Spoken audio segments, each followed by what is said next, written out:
Welcome back again. This is the Q50 and Q60 channels. Please go follow us. This is boostinmotion. Midwest Hoonigan.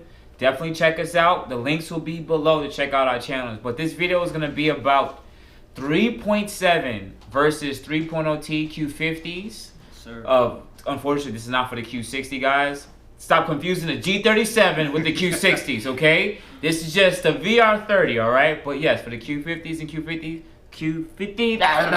you know what it is. So otherwise than that, I'm going to start it off by saying, which one is the better to get? Me having a 2015 Q50 Premium versus a 2018 Q50 Silver for Twin Turbo VR30. I must say, number one, the pros is my own experience. I have always, in my heart, wanted more torque. And the VR30 delivered the torque that the 3.7 just was not giving me. Plus the tunability. I can go faster. I can hang out with the 392s now, the 5.0 Coyotes, and the LSs. It is great. I'm running mid-12s. It is dope and amazing. Disadvantages though, I feel like I can't rev this car out. With the 3.7, I literally beat on that car, and I did not care. Indestructible. Beat on it. Like, I revved it. I would smell the metal boiling after I finished beating on the car. That's a fact.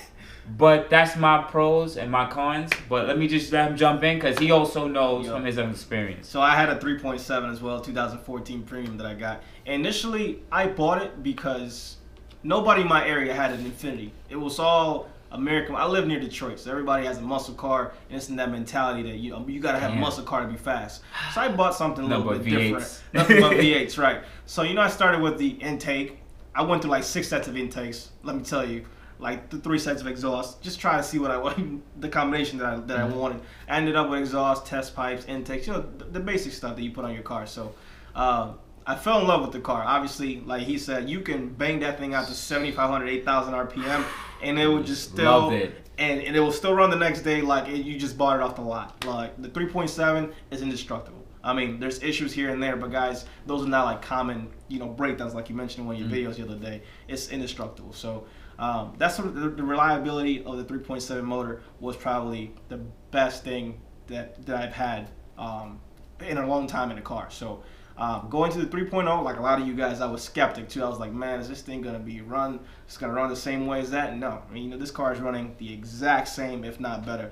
10,000 miles, hard miles. The car's been tuned since 2,000 miles. My experience too. Yep, and I haven't had a single issue. All it needs is oil. Check your oils. Check your oil. Check your oils. This is a turbo car. You is. have to check your oil. That's it, man. Basic maintenance. I've had to change my brakes almost twice already because I go fast. So that's really it. Just brakes and oil, man. I haven't had any issue with that car. 10,000 miles. I just hit that on the trip up here. So, yeah. I mean, well, to get more in depth with it, because some of you guys are gonna be like, well, I want to modify my 3.7, and you can check both of our channels because we talk about modifying 3.7 versus 3.0T. The 3.7, the STILLEN supercharger with the upgraded pulley and all that, the knickknacks, will beat a fully freaking tuned, I don't care what no one says, VR30. Maybe not in a quarter mile. Maybe not in a quarter mile. Let's be honest. We may disagree a little bit here. Maybe not in a quarter mile. But I believe it should trap a lot higher times in a half mile. I've yet to see. In a half mile, yes. The only person I've actually seen 2 people with a supercharged 3.7 that's actually ran fast. And one of them has had a supercharger on it for like 60,000 miles before the trans even gave out. So they do go fast. From a roll, a 3.7 with a supercharger, all day. Exactly. All day. That's all, because some people guys they don't like digs. Y'all believe digs aren't real races. Rolls are supposed to be real races, right? Just saying.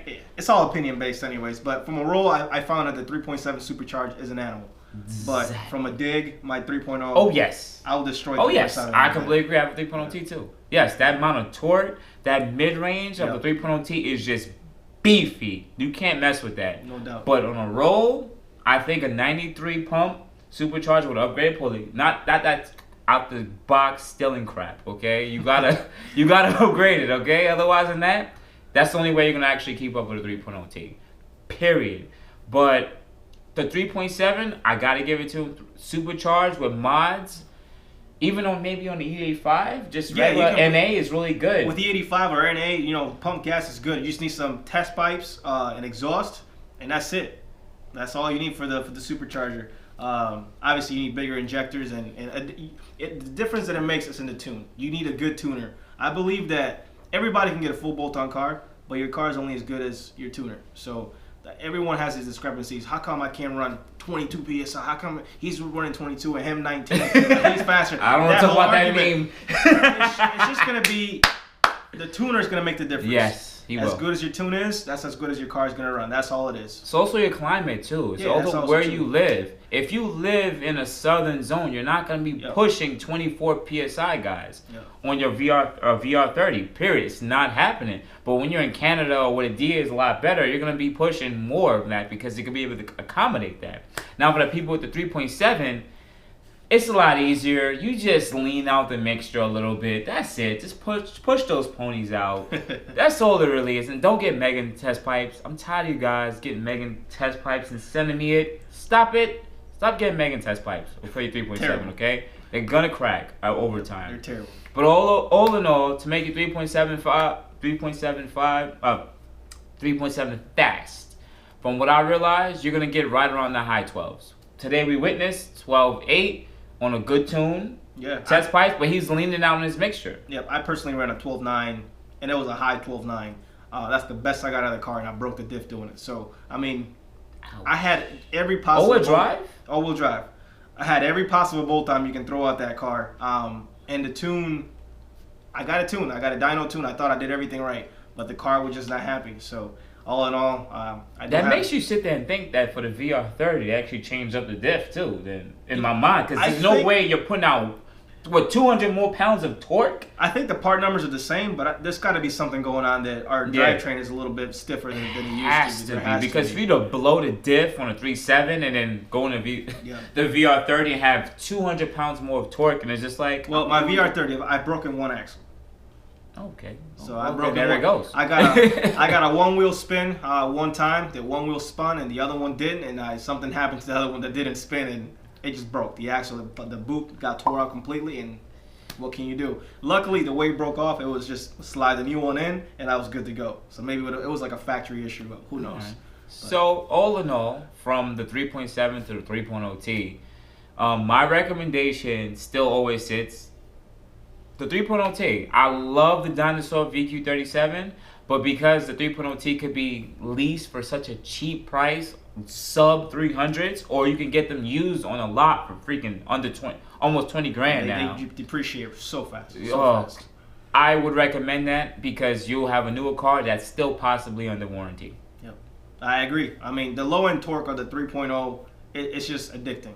My 3.7, I have to rev it up to 5,000 RPM to feel like I'm in a fast car. And at that point, everybody in traffic is looking at me like, what the hell are you trying to do? Because you know the 3.7 is loud when you have an exhaust on it. And it's a unique sound. Like, yep, there goes a 3.7 or a 3.5. But the 3.0, no. Just 3,000 RPM, I'm flying through traffic. And that's what I like about it. It's effortless to go fast in it. So it's my first turbo car. I'm still learning a lot about turbos. Mine too. Yep. But otherwise than that, this is BoostinMotion. Definitely, link will be somewhere below. If you like the video, hit the like. If I'm following you guys' channel, I'm watching him, he's watching my videos. We're trying to share, we're trying to grow together. This is the Q50 Q60 group. We're trying to grow. Yeah, man, like I said, we're trying to grow for the community. And, you know, we have goals for next year that we're trying to meet just like a lot of you guys. So, you know, follow the movement. This is juice. BoostinMotion and Midwest Hoonigan. So, see you guys in the next video. And I'm out. Good day.